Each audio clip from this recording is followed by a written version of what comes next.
명절하면 가장 떠오르는 것이 어떤 말이 있습니까? 고향이겠죠.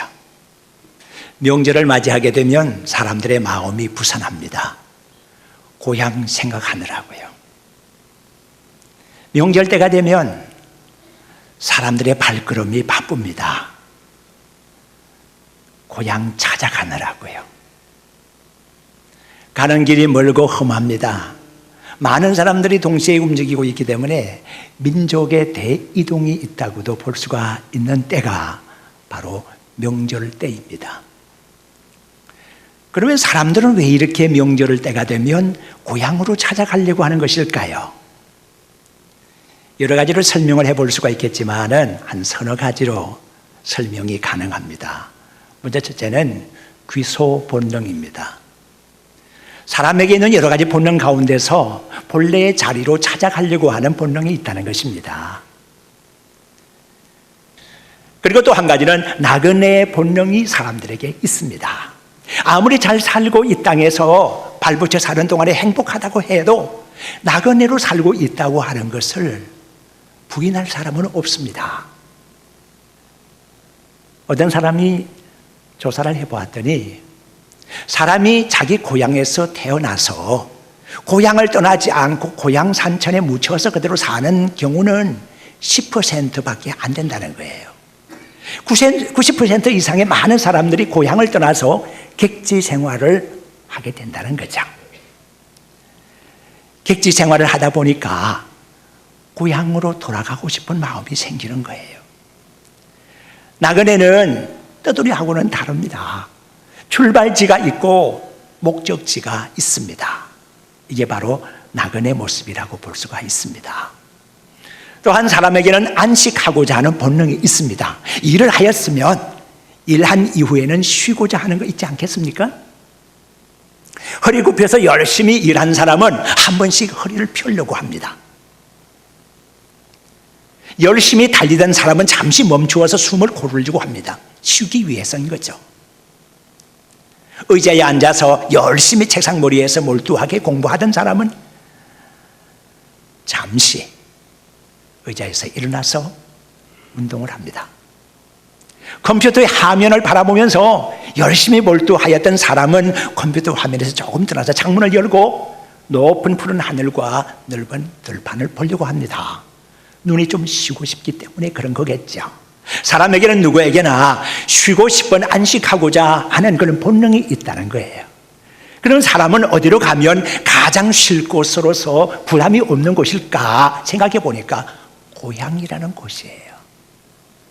고향은 참 편안하게 느껴집니다. 고향에 가면 가식할 필요가 없잖아요. 자기를 꾸밀 필요가 없는 거예요. 있는 그대로의 모습으로 고향 사람들은 맞아주기 때문이죠. 야, 아무개 온다. 명절이니까 아무개도 찾아오겠지. 고향 사람들은 객지로 떠나간 고향 사람들이 돌아오기를 기다리고 있는 거예요. 객지로 나간 사람들은 고향으로 찾아가서 조금 쉬려고 하는 거예요. 짧은 기간이지만. 그리고 동시에 사람에게는 정체성을 확인하고자 하는 본능이 있습니다. 근거가 없는 사람이 어디 있겠습니까? 뿌리가 없는 사람이 어디 있겠습니까? 그 뿌리를 찾아서 한번 움직여 보는 겁니다. 열심히 가지를 뻗었고 열심히 이파리를 내었고 열심히 꽃을 피워 보았는데 이제는 좀 뿌리를 돌아보고 싶은 마음이 생기는 거예요. 부모님 그리고 형제도 찾아보고 어릴 적에 같이 지냈던 친구들에게 일가 친척들도 한번 방문해 보고 싶은 마음이 생기는 거예요. 이런 것이 명절에 가능하겠죠. 이런 여러 가지 이유 때문에 본능적으로 사람들은 고향을 찾게 된다, 이렇게 볼 수가 있습니다. 우리 예수님은 완전한 신임과 동시에 완전한 사람이셨습니다.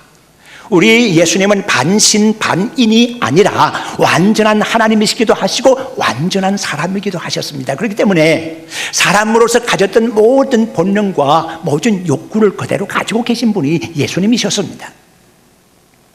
예수님께도 고향을 그리워하는 마음이 있었습니다.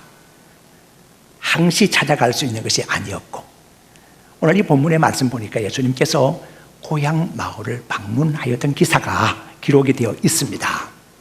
그날이 마침 안식일이었다고 했습니다. 예수님께서 안식일에 회당으로 찾아가시는 일이 일상사였기 때문에 회당으로 찾아갔습니다.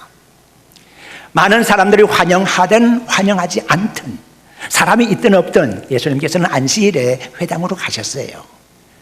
회당으로 가셔서 예수님께서는 말씀 읽기를 원하셨습니다. 성경 봉독대 앞에 섰습니다. 많은 사람들이 안식일 회당에 모여 있을 때였습니다. 성경을 맡은 사람이 예수님께로 두루마리를 하나 가지고 오셨는데, 그것은 이사야의 글이 기록되어 있는 예언서였습니다. 예수님께서 그 두루마리를 받으셔서 이사야 61장 1절로부터 기록된 말씀을 찾아서 봉독하기 시작하셨습니다. 성령이 내게 임하여서 나에게 기름을 부으신 이유는 뭔가 하면 가난한 자에게 주의 복음을 전하기 위함이라고 하는 말씀입니다. 어떻게 하면? 포로된 자를 자유케 하고 눈먼 자를 다시 보게 하고 눌린 자를 자유케 함으로써 주의 은혜의 해를 전파하기 위해서 나에게 기름을 부어 보냈다고 하는 말씀. 이 말씀을 봉독하고 난 다음에 우리 예수님께서는 해석을 하셨습니다. 이 말씀이 오늘 여러분들에게 응하였다라고 하는 지적입니다. 예수님께서 전해주시는 말씀을 나사렛 동네의 사람들이 다 들었습니다. 고향 마을 사람들입니다. 예수님의 입에서 나오는 말씀의 해석을 들으면서, 그리고 그들이 질문을 하고 예수님께서 응답을 하시면서 과연 듣던 대로 우리 예수님께서는 놀라운 말씀으로 그들에게 응답을 해주셨으니까 그들이 호기심도 많이 생겼습니다. 자, 그들의 반응이 어떠했을까요? 우리 예수님께서 고향 마을로 찾아오셔서 고향의 사람들에게도 하늘 소망을 가르쳐 주셔야 했고, 여러 가지 힘들고 어려운 환경 속에서도 좌절하고 낙심하지 말고 일어나기를 원하면서 말씀을 주셨을 테니까 그 말씀에 대한 응답이 좋게 나와야 되지 않겠습니까? 그런데 고향 마을의 사람들은요, 예수님의 신분에 대해서 언급을 하고 있었습니다. 저 사람이 누구냐? 요셉의 아들 아니야? 요셉이 어떤 사람이야? 목수 일한 사람이잖아. 그리고 예수 저희의 동생들이 우리하고 지금 살고 있잖아. 바로 그 사람이 예수 아니야? 이런 반응이 나오는 거예요. 예수님께서 이런 말씀을 하셨습니다. 속담이 하나 있는데, 의사야, 너 병을 먼저 낫게 하고 환자를 보아라. 그런 속담이 있지 않아요?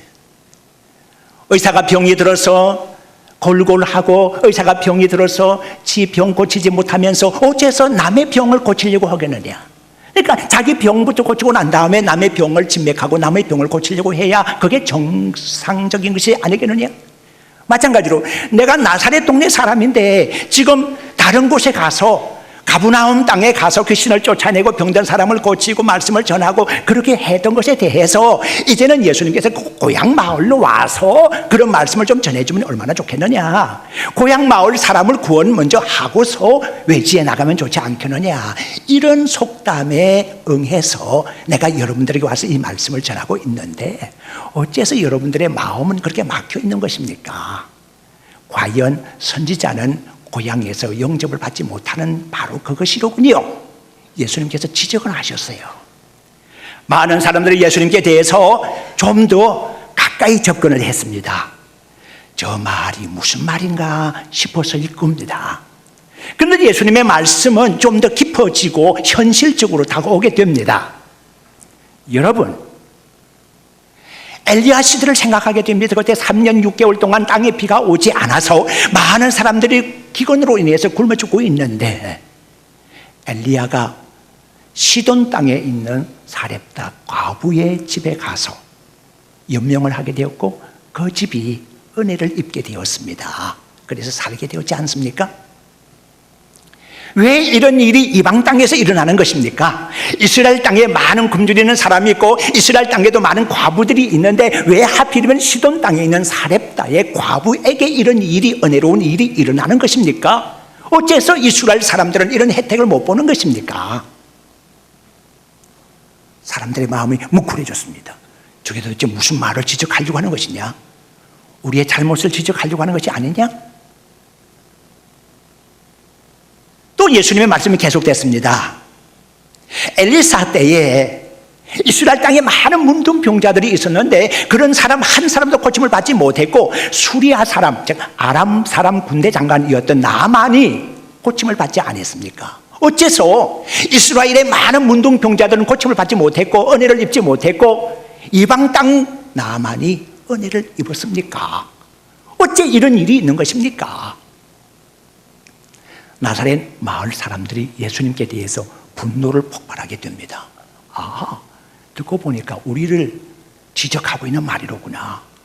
사람이 잘못을 지적을 받으면 그 잘못된 지적에 대해서 고치려고 마음을 먹으면 얼마나 좋겠습니까? 권면을 받았으면, 하나님의 말씀에 지적을 받았으면, 양심에 찔리는 바가 있었으면 고쳐야 되지 않겠습니까? 양심이 찔림과 동시에 그들은 예수님을 죽이려고 했습니다. 낭떠러지로 밀쳐내서 떨어뜨리려고 했던 겁니다. 그러나 예수님께서는 당당하게 그들의 앞을 지나가셨다고 성서에 기록되고 있습니다. 예수님께서 고향 마을을 찾아가셔서 이런 봉변을 당하시고 또한 박대를 당하시고 그렇게 나오셨는데, 이제 명절을 맞이하게 되면서 고향을 찾아갔거나 또는 고향이라고 찾아오시는 분들이 계시면 고향이라고 하는 곳이 영적으로 어떤 의미가 있는가 한번 생각해 봐야 되지 않겠느냐 하는 겁니다. 고향이라는 이 말이 가지고 있는 순기능과 역기능이 있음을 알고 계십니까? 우리가 고향을 생각하고 떠올리게 되면 괜히 기분이 좋습니다. 울적한 기분이 들다가 어떤 사람은 고향하고 떠올리게 되면 우울한 감정이 싹 사라져버리고 얼굴에 미소가 돌고 마음이 따뜻해지는 것입니다. 이게 고향이 가지는 순기능이죠. 좋은 기능이죠. 그런데 고향이라고 하는 곳은 과거의 경험이 우리에게 있는 곳이거든요. 그래서 과거로 돌아가고자 하는 마음이 있습니다. 현실에 대한 감각이 죽어지고 과거로 회귀하려고 하는 마음, 또는 과거에 열등감 가졌던 것, 죄책감 가졌던 것, 그것을 고향을 동시에 떠올리게 된다고 하면 그것은 역기능이라고 하는 겁니다. 우리 예수님께서는 뒤를 돌이켜 바라보는 것을 원치 않습니다. 누가복음 9장 62절의 말씀을 보게 되면 손에 쟁기를 잡고 뒤를 돌아보는 자는 하나님 나라에 합당치 않다고 하는 말씀을 지적하고 있습니다. 우리 제각기 주의 일을 하는, 하나님의 일을 하고 있는 밭에서, 일터에서 쟁기를 잡고 일하는 사명자들입니다. 사명자들에게 열심히 충성할 일이 있는 것이지 과거 뒤를 돌아볼 수 있는 여유는 없는 것이거든요. 주의 일을 하면서, 쟁기를 잡고 일하면서 왜 뒤를 돌아보느냐고 하는 겁니다. 뒤를 돌아볼 이유가 없다는 것이죠.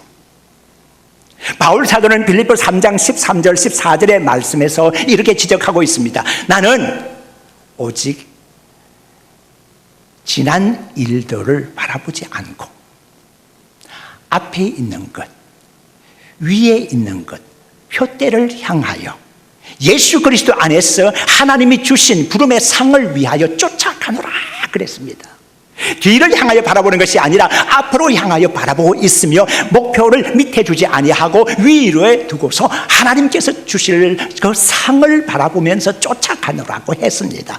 우리의 삶은 앞을 향하여 바라보는 삶이어야 하고 위를 향하여 바라보는 전진하는 삶이어야 되는데, 성숙하여야 되는 삶이 되어야 되는데 어째서 뒤를 자꾸 돌아가려고 하는 것이냐? 그것은 옳지 못하는 것이다.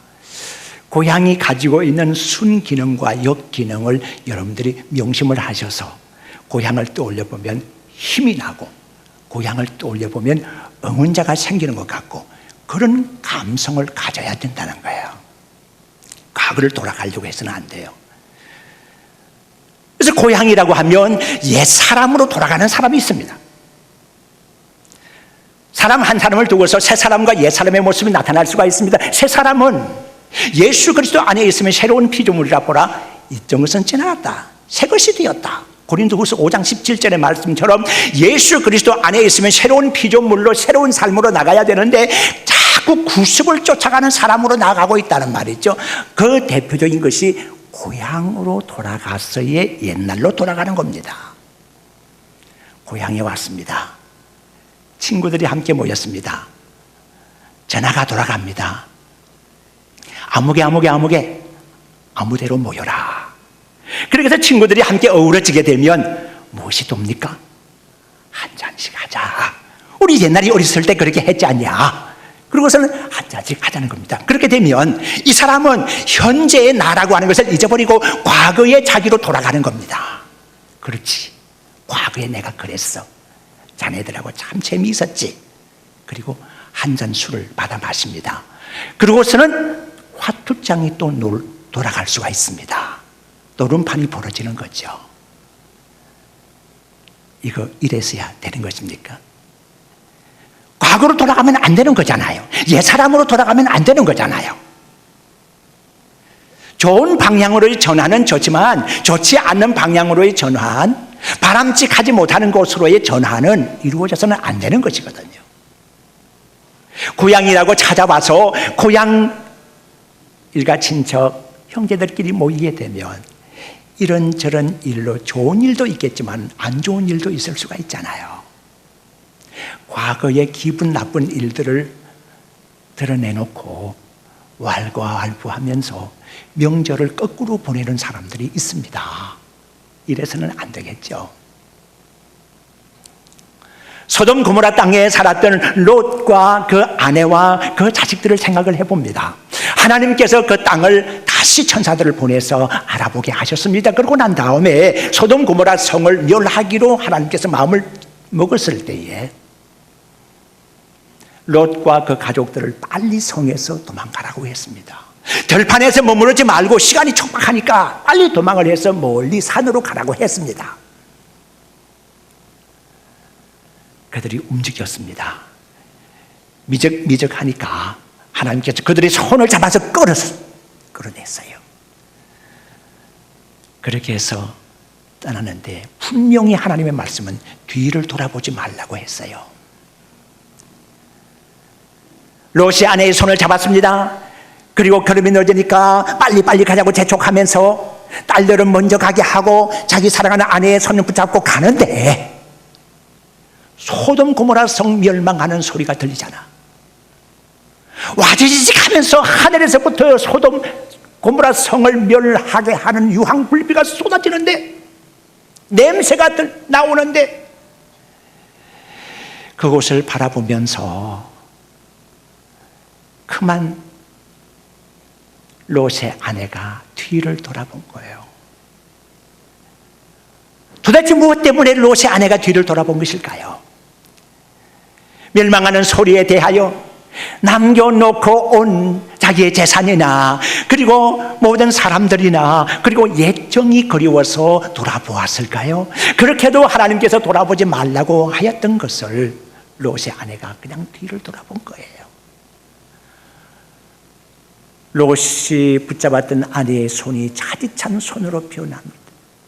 조금 전까지만 해도 함께 헐떡거리면서 달려왔던 아내의 손이 시신이 된 거예요. 소금 조각이 된 거예요. 이걸 어떻게 놓고 가야? 믿음의 성도 여러분, 그 남편의 마음이 어떠했겠어요? 소금 기둥으로 변한 아내를 두고 떠나야 되는 이 롯의 마음이 얼마나 아팠겠어요? 과거로 돌아가는 사람들은 주변 사람들을 많이 슬프게 합니다. 주변 사람들을 많이 염려스럽게 합니다. 과거로 회개하는 사람이 되어서는 안 되겠죠. 히브리 10장 37절 38절의 말씀을 보게 되면 이제 잠시 후면 오실 이가 오실 것이다. 지체하지 아니하시리라. 오직 의인은 믿음으로 말미암아 살리라. 그러시면서 뒤로 돌아가 침륜에 빠지는 자들에 대하여 우리 주님께서는 마음이 기뻐하지 아니하리라 그렇게 말씀하셨어요. 뒤를 돌아가 빠지는 사람들, 앞으로 나가지 못하고 신앙의 정진을 이루지 못하고 높은 곳으로 향해서 신앙 성장을 이루지 못하고 뒤로 밑으로 빠져나가는 사람들에 대하여 하나님의 마음이 기뻐하지 아니하리라고 말씀하셨어요. 옛 사람을 버렸다고 하면 다시 옛 사람으로 돌아갈 생각은 말아야지요. 현재 우리가 어떠한 사람인가를 한번 다시 생각해 보세요. 중국의 속담에는 이런 속담이 있습니다. 순이 그 방에서 자고 나왔는데 어제와 조금도 다름이 없는 모습이었다라고 하는 속담입니다.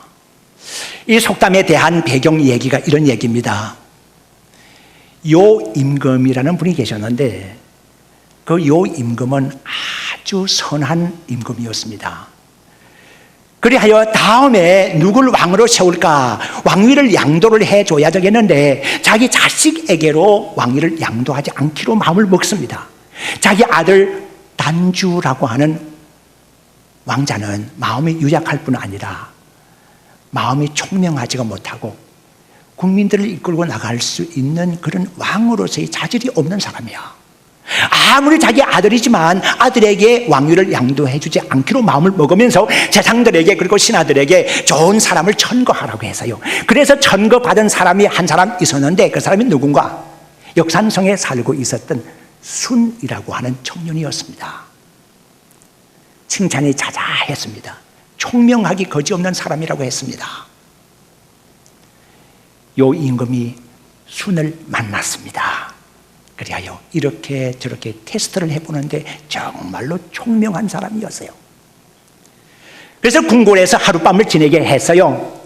궁궐에서 하룻밤 지내고 그 아침에 그 침소에서 순이 나왔는데 어저께 잠자리에 들어간 모습이나 아침에 잠자리에서 나온 모습이나 똑같더라 그랬습니다. 우리는 여기에서 무엇을 알 수가 있습니까?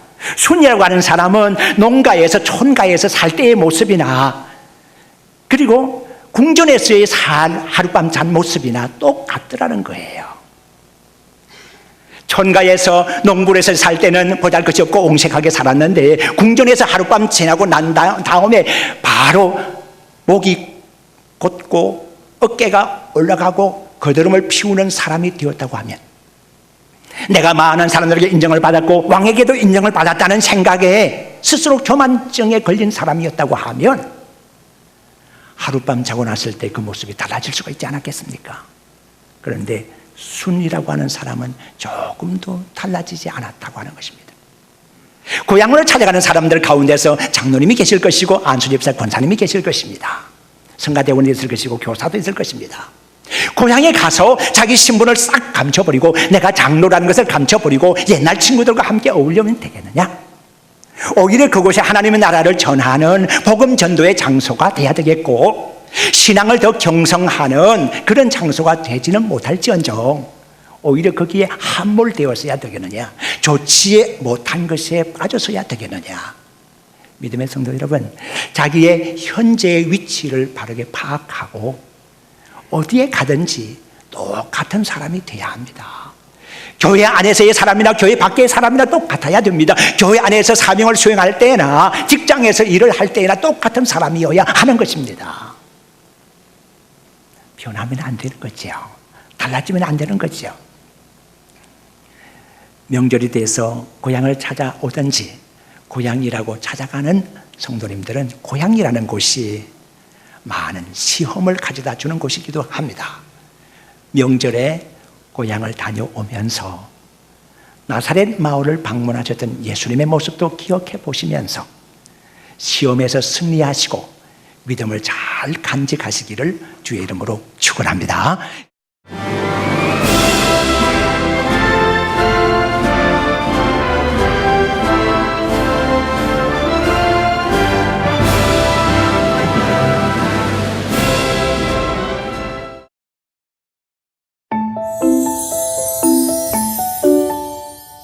때론 화려하게, 때론 우아하게 당신이 꿈꾸던 여왕의 식탁 한국도자기 프라우나 홈세트